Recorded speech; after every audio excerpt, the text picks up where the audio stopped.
सर्वत्र गोविन्दनाम सङ्कीर्तनं गोविन्द गोविन्द। दशकं 60 गोपीवस्त्रापहरणम्।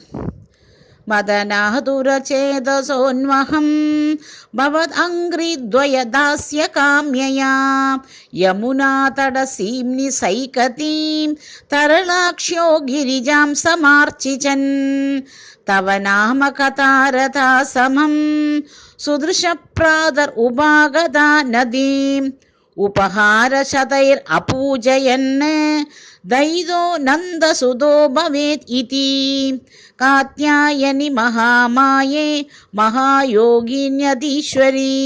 नन्दकोपसुदं देवीं पदिं मे कुरुते नमः इति मासमुपाहितव्रताः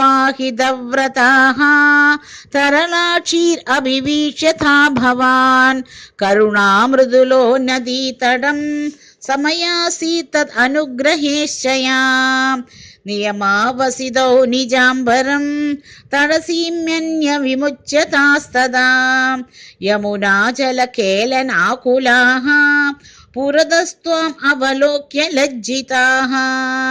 त्रपया नमिदाननास्वधो वनिता स्वम्बरजालम् अन्दिके निहितं परिगृह्य भूरुः विडभं त्वं तरसाधिरूढवान्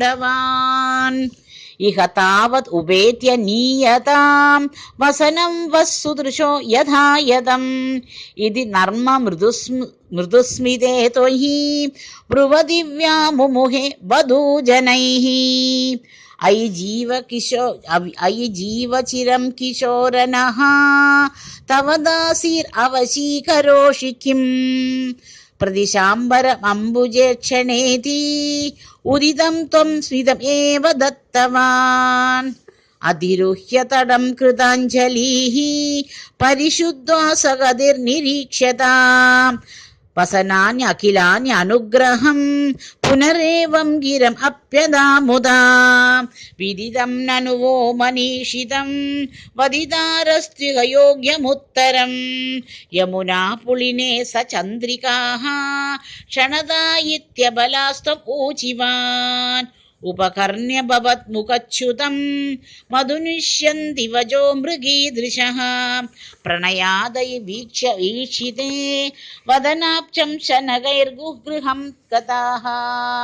इति नन्वनुगृह्य वल्लवीः